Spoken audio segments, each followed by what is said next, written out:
From the backwoods of the frontier, he arrives on the national stage. Honest Abe, the simple plains lawyer. Frank, candid, and forthright.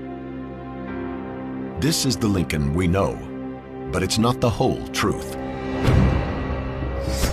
Beneath this mythic surface lies a master politician, a skilled manipulator, and a clever tactician, bending men to his will. Many realized at some point that they were just chess pieces on Lincoln's board. Abraham Lincoln, American mastermind.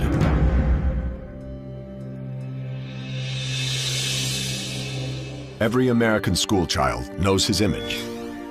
The frontier roots, towering height, and honest reputation are all legendary. But he's also a man of surprising cunning and calculation, one skilled at manipulating men and shaping his own image. Without these talents, he would never have been elected president.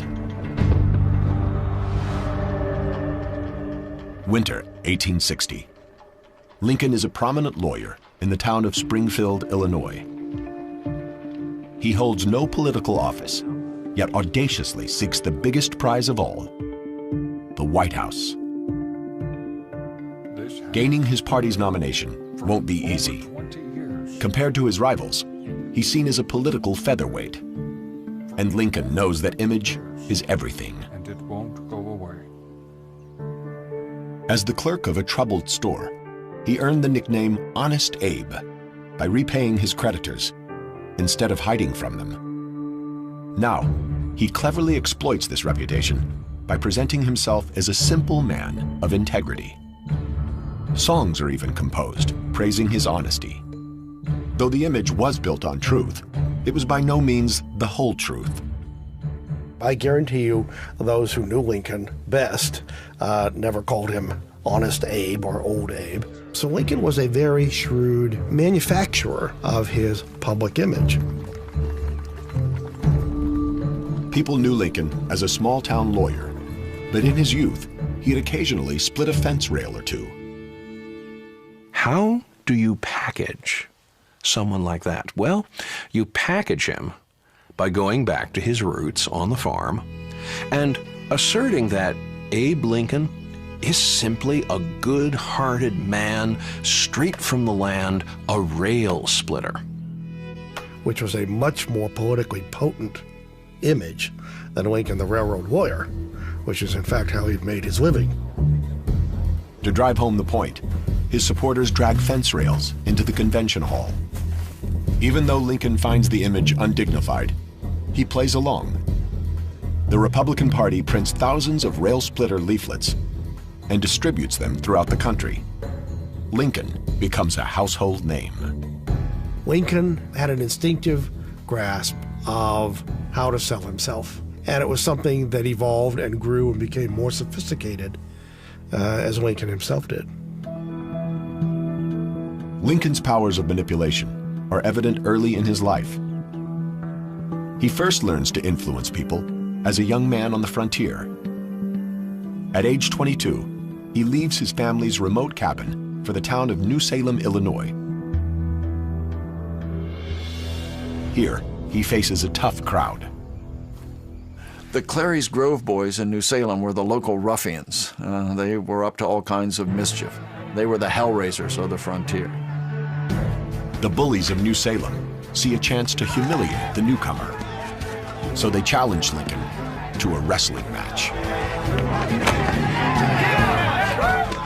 According to some witnesses, the gang's leader plays dirty.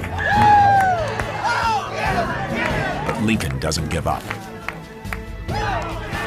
His willingness to stand and fight has a profound impact on the Clary's Grove boys. Lincoln, far from further aggravating the opinion of this local gang, actually won their admiration. And it's the first great indication of the persuasive power that Lincoln had with people. He loses the match, but learns an important lesson, turning one's rivals into into allies has its rewards. They helped him win elections. They went out and voted for him at elections and promoted his candidacy in other villages and helped him to win his first election to the legislature.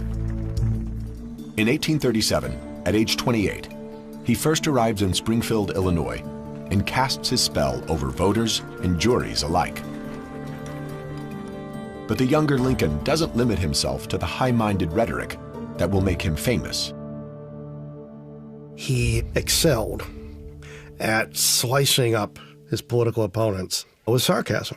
The problem was he learned fairly early on that sarcasm makes you as many enemies as it does friends.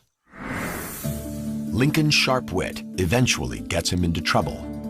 He publicly ridicules a politician named James Shields, calling him a fool and a liar. In response, Shields challenges him to a duel.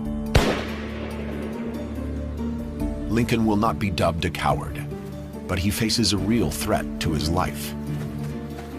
So he manipulates the situation by laying down the terms.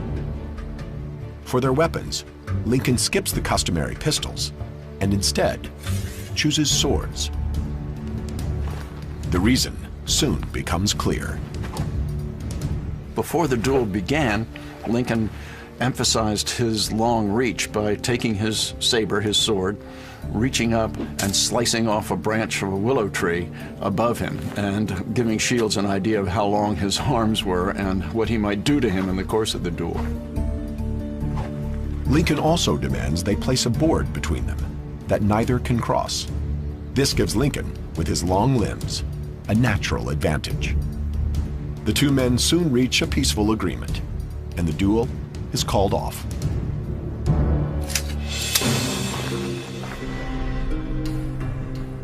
Though Lincoln is learning how to influence others, ironically, one of the few minds he has trouble controlling is his own. Mastering his emotions is not an easy task, for he struggles inwardly with depression. Ghosts from the past haunt him. The death of his mother to milk poisoning, his baby brother in infancy, his sister's death in childbirth, and the death of Anne Rutledge, his rumored sweetheart. These losses predisposed him to depression, and then later, when he suffered setbacks in his political career or other losses, it reminded him of these early losses and the pain that he felt then. If what I feel were equally distributed to the whole human family, there would not be one cheerful face on the earth. In 1841, his best friend leaves Springfield. His engagement to Mary Todd falters, and Lincoln goes into deep depression. A friend worries he might even commit suicide and remove sharp objects from his reach. But Lincoln reassures him, saying he couldn't take his life, for he had not done anything worthy of being remembered. Lincoln used work as a cure for depression because it constantly got his mind off thinking about himself and what he felt like and onto something that existed objectively outside of himself. In 1858, Lincoln enters the Illinois Senate race. He knows he's a long shot, but never one to walk away from a fight. He challenges the incumbent, Stephen Douglas, to a series of debates. Citizens of the great state of Illinois. Now, you can almost hear Douglas thinking out loud, I'll show him who's really in charge. It was the greatest mistake Douglas ever made. Before proceeding, let me say that I think I have no prejudice against Southern people. I believe that they are just what we would have been had we been born in their circumstances. Lincoln has set the ultimate political trap. He's made a much better known political personality